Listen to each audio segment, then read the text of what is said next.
Hello guys, welcome back to the second video. Okay, जैसे कि मैंने तुम्हें बोला था, लॉन्ग के बाद जो शॉर्ट आंसर टाइप है उसकी वीडियोस आएंगी। तो ये वीडियो आपके सामने है, इसमें क्वेश्चन आंसर्स हैं, करो इसको। ठीक है, सो नाउ लेट्स डिस्कस। पहला क्वेश्चन जो 4 मार्क्स में आपका आ सकता है, how planning and controlling are related to each other. ठीक है, कि प्लानिंग और कंट्रोलिंग में क्या रिलेशन है। ठीक है, that is most important question from controlling itself. ठीक है, तो ये आ सकता है।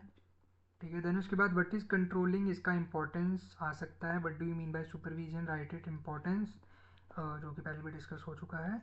देन उसके बाद देखो, एक चीज़ मैंने यहाँ पर डाली कि पढ़ो इसको, कि financial planning plays a very important role in the success of business, explain briefly.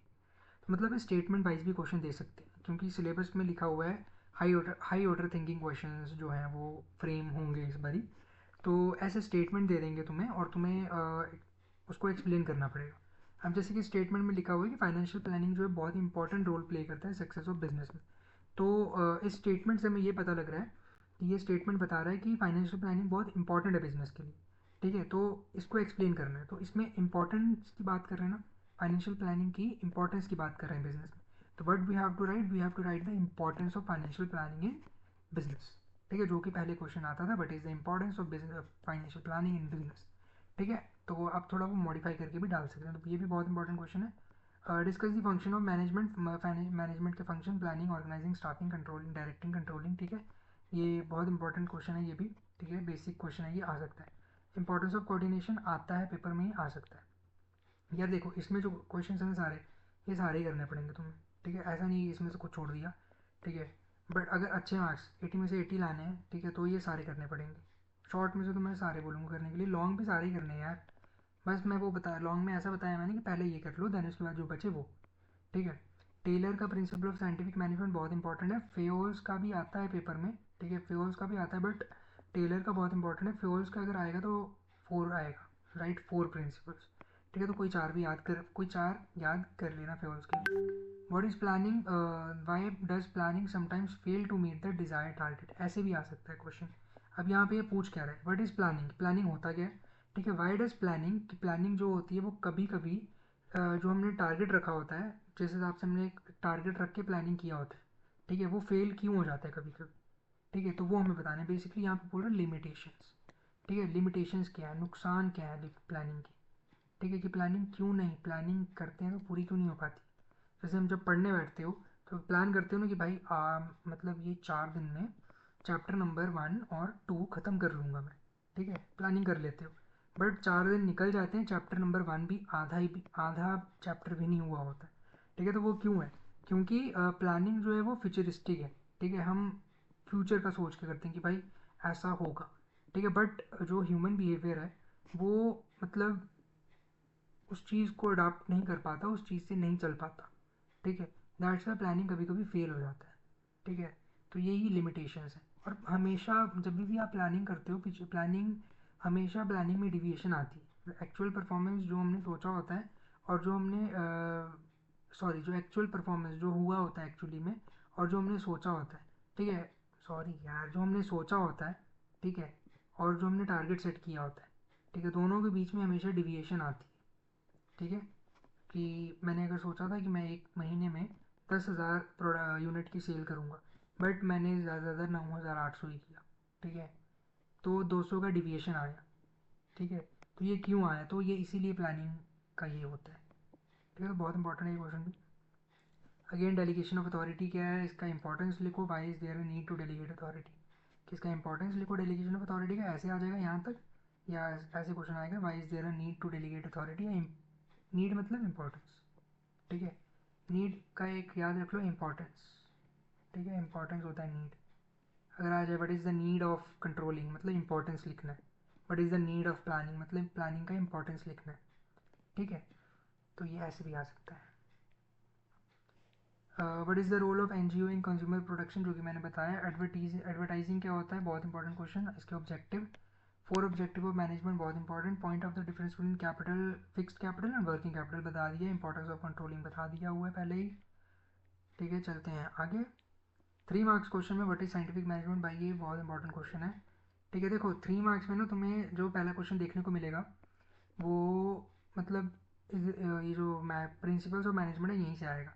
क्या आ सकता है, इस मैनेजमेंट है साइंस और आर्ट, ठीक है, या management is an art explain, या management is a science explain, ऐसे कुछ भी आ सकता है, तो याद रखना। डायमेंशंस ऑफ बिजनेस इन्वायरमेंट के क्या होते हैं, टेक्निकल, सोशल, लीगल, इकोनॉमिक, ठीक है। और एक और क्वेश्चन बन सकता है अलग से, जो कि तुम्हारे सिलेबस में भी है, कि इकोनॉमिक इन्वायरमेंट क्या होता है, उसके फैक्टर्स क्या क्या होते हैं, तो वो भी याद कर लेना। स्पैन ऑफ मैनेजमेंट मतलब कि एक मैनेजमेंट जो है वो कितना चल सकता है ना, स्पैन ऑफ मैनेजमेंट वो क्या होता है। Define the following. Branding, labelling, packaging, basically product जो है प्रोडक्ट मिक्स है ये, ठीक है, प्रोडक्ट मिक्स। ब्रांडिंग, एक प्रोडक्ट की ब्रांडिंग की जाती है, उसकी लेबलिंग होती है, फिर पैकेजिंग होती है, ठीक है। But you mean by promotion mix क्या होता है, इसका रोल क्या है मार्केटिंग में, not so much important question, ठीक है, उतना नहीं है। What are the various financial और non financial incentives provided by business to its employees, इसकी नेम याद कर लेना, ठीक है, नाम याद कर लोगे, बाकी 12th में यार थोड़ा बहुत तो लिख ही सकते हो। Why is there need for business environment की क्या ज़रूरत है, ठीक है, बिजनेस इन्वायरमेंट की क्यों क्या ज़रूरत है। बिजनेस इन्वायरमेंट डायनेमिक है, ठीक है। डायनेमिक मतलब क्या होता है, चेंज होते रहता है ना। आज मार्केट में डिमांड है इसकी, क्या नाम है, किसी जीन्स की डिमांड है, ठीक है। खुद ही देखो यार, जो टेस्ट प्रेफरेंसेस हैं लोगों की, जो डिमांड है चीज़ों की, वो कैसे चेंज होती है।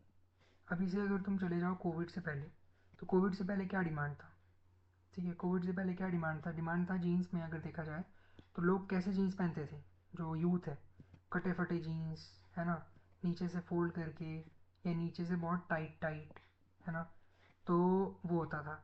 बट बैक टू 2022 एंड 23 थोड़ा सा फैशन में चेंज आया, वो कटे फटे वाला हट गया सीन, मतलब कटा फटा थोड़ा बहुत रहता था, बट नीचे से ना नॉर्मल जो होता था वो होने लगा, स्लिम फिट पहनने लगा, ठीक है, वो एकदम चूड़ीदार पैजामा होता है ना वैसे नहीं, ठीक है, वहाँ से शिफ्ट हुआ। बट अब अगर तुम अभी देखोगे जो जेन जी चल रहा है ना, जेन जी जनरेशन चल रही है, तो उसमें क्या है, अभी लोग जो बच्चे हैं या यूथ है या हम भी खुद भी यार, कैसे मतलब जीन्स पहन रही हैं अभी, वो कार्गोज डाल रहे हैं जिसमें कोई 50-60 पॉकेट होती है ना, और जो नीचे से बहुत खुला खुला होता है ना, और मतलब बूट कट पैंट डाल रहे हैं, नीचे से एकदम खुला खुला होता है, ऊपर से भी खुला, मतलब लूज टाइप, बहुत loose loose, oversize T shirt, oversize hoodie, है ना, सब कुछ ओवर साइज डाल रहे हैं, शर्ट टी शर्ट पैंट सब कुछ ओवर साइज, ठीक है। तो ये सब क्या है, पैटर्न में चेंज आया। अब बिजनेस डायनेमिक क्यों है, क्योंकि अगर देखो मैं अगर ये सिर्फ वो टाइट पैंट ही बनाता रहूँ, 2020 में भी टाइट बिक रहा था, तो मैं टाइट पैंट मैंने बड़े बना ली, कोई उसके लाखों यूनिट बना लिए, तो अब वो मैं उसको बेचूंगा तो कोई लेगा नहीं, लेता अभी कोई भी नहीं लेता, है ना, तो मैं बिज़नेस सर्वाइव नहीं कर पाऊँगा।